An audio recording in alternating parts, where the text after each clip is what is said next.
Hello everyone, welcome to Skilled Dev. Trey here, and in this lesson, we're going to solve closest common ancestor in a binary tree. This prompt states you're given two values in a binary tree, and you want to find the closest common ancestor to these two values. So for example here, you're given the value 10, and you're given the value 7. And we can see that the closest ancestor to both of these is the number 5, so we return 5 as our solution. And also notice we're given the root of the binary tree, so we must iterate through to find the nodes. So the constraints on this problem, you're given the root node of the tree, and then the value of two child nodes. So by value, we just mean this data property on our node. The tree will only contain unique integers, so you don't have to worry about the same number appearing twice. Once you find a value, you know that's the one you're looking for. We also know that the child values will be different, so you won't receive the same value for each child. It's also worth noting that this is a binary tree and not a binary search tree, so you can't use the sort or ordering to gain any information about the location of the values you're looking for. And finally, we're using a standard binary tree node. So each node will have a data property, and then it will have a pointer to its left and right child. So let's look at some examples. In this left one, we want to find the value 20 and 2, and we see that its closest ancestor is 5. Here we find 2 and 33, and we see that its closest ancestor is the root, or number 17. And finally here, we're looking for the number 8 and 12, and we see that the closest common ancestor is actually 8 itself. So now let's take a look at a few different cases.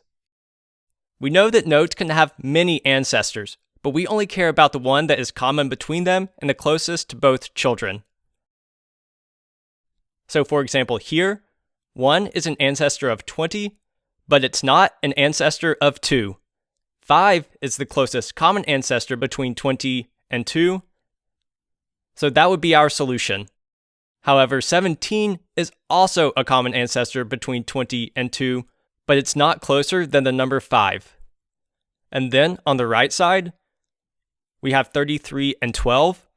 15 is the closest common ancestor, but also 8 and 17 are common ancestors of these two nodes as well.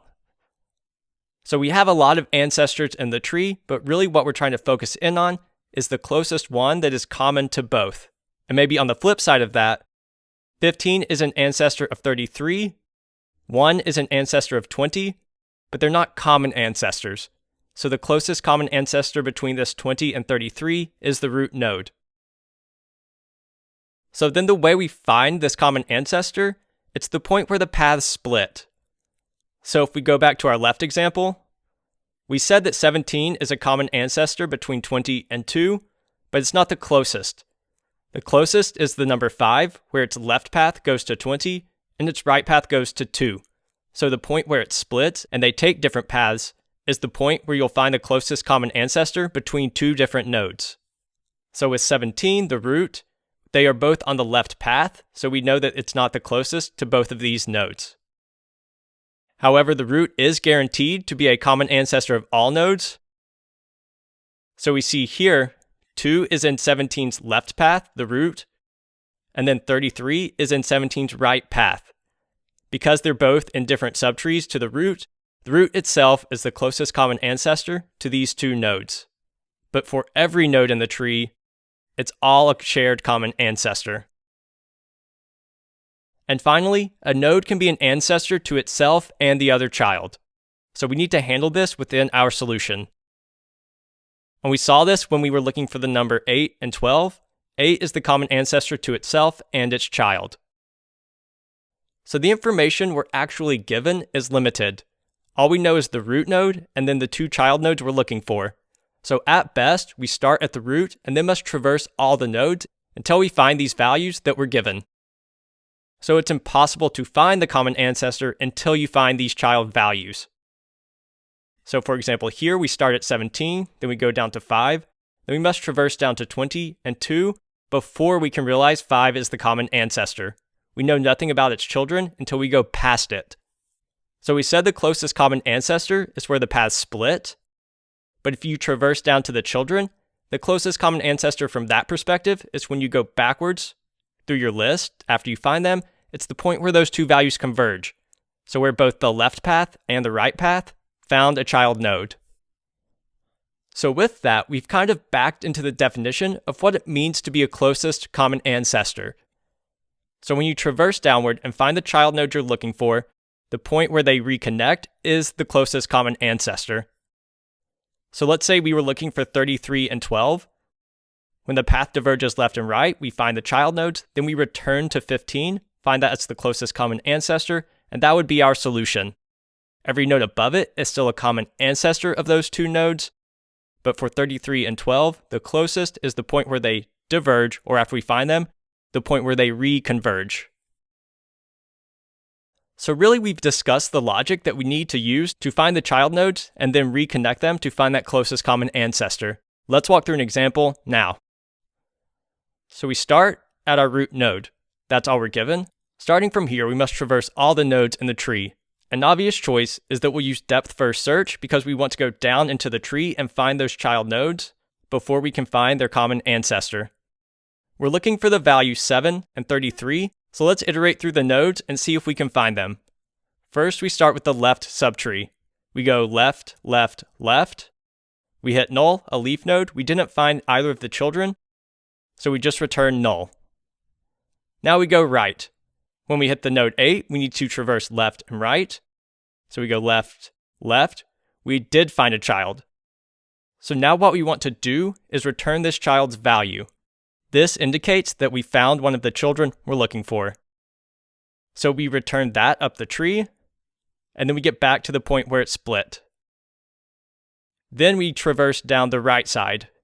We go to 15, then 15 traverses left. We find another child we're looking for. So again, we return this value. So now we're back to our node 15. Our traversal will have already looked for 12. It returns null because it hit a leaf node. Then when we're at 15, we saw that one path returned a value, but not the other. So we know that 15 is not a common ancestor, but one of the children is within this path, so we need to propagate that upward to the further parent nodes. Then we get back to 8. We see its left path returned a value and its right path. We know this must be the closest common ancestor for the child nodes we're looking for.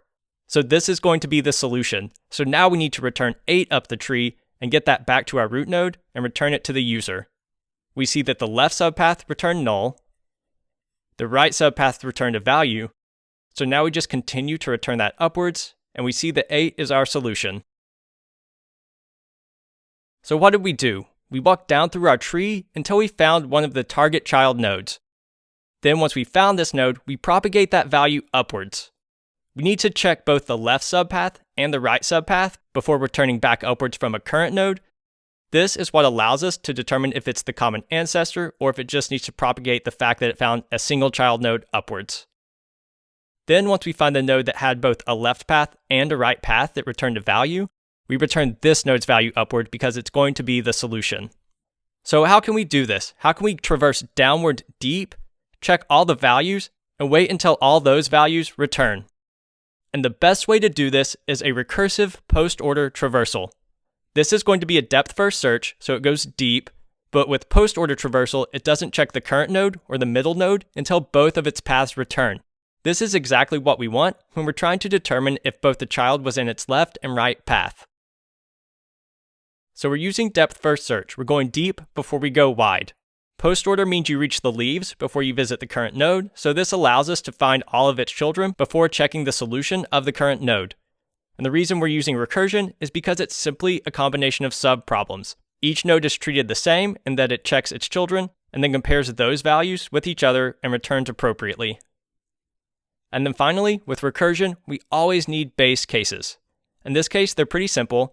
With trees, finding a leaf node is a very common base case, and it's going to be one here as well, which means we didn't find a child. But the other base case is actually finding that child node. So once you find a child, you just return that upwards. For our recursive case, we recursively search the left and the right path. If both paths return a node, then we return the current node, if only one path returns a node, it only found one child, we just propagate that upwards. And since we're propagating successfully found nodes upward, when we find that common ancestor, that means when we return it, it will also propagate upward to our original function call and then be returned as the solution. So just to summarize the logic we're using to solve this, we traverse our tree recursively using post-order traversal. We have the base cases where we find a null value or the leaf node, or the other base case where we find one of the child target nodes and we return this upward.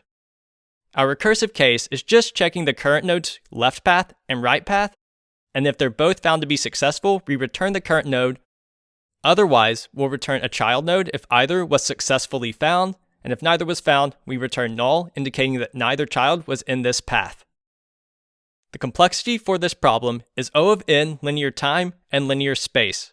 We must traverse through all n nodes, and in the worst case, our recursive call stack will also hold all these nodes for n space. And now we're ready to write our solution function, find closest ancestor. This function takes in the root node of our tree and the two target child nodes that we're looking for. We know we're going to be implementing recursive depth-first search, post-order traversal, so let's set up our base cases. The first is if the root is null, or recursively if the current node is null. In this case, we just return null, indicating that the child node was not found in this path. Our other base case is if we find one of the target child nodes.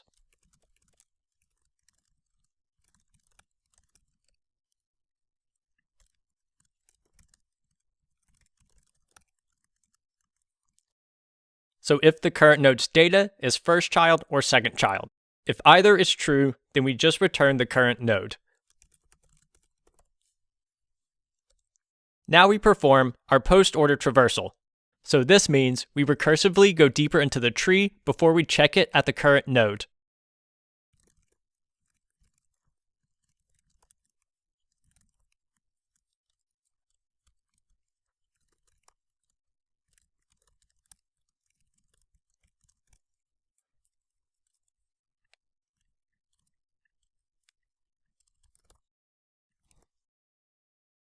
So we pass the left child to our function recursively, and we pass the right child to our function recursively. We also pass the target child values so we can continue to look for those.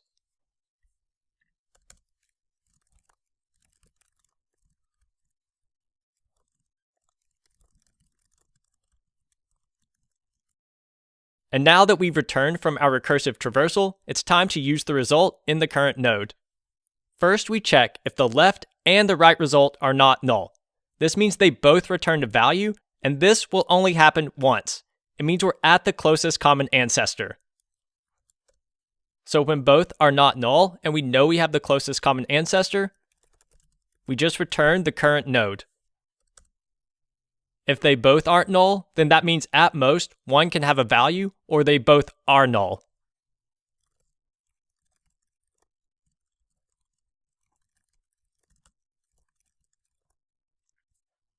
So this final return statement actually has a lot packed into it. If our left search result is not null, that means the left child is found. So we want to return the left child. If it is null, then that means we return the right child. The right child may or may not have a value, then that means we're implicitly returning that child node. If not, then it simply means they're both null, and we continue to propagate that null upward, indicating that a child was not found on the path. This is also how we continue to propagate up found values. So if either of these paths return either a child node or the root node after we find it above, it's going to be stored in either the left or the right result. So it's going to continue to propagate up, not null values. And now we run our code and our tests pass. We've successfully implemented a post-order depth-first search where we check the child nodes and we propagate up if we found one of the children that is our target. The first time we find a location where both the left and the right are not null, we return the current node, which is going to be our result. And that's our solution. Thanks everyone, and I'll see you in the next lesson.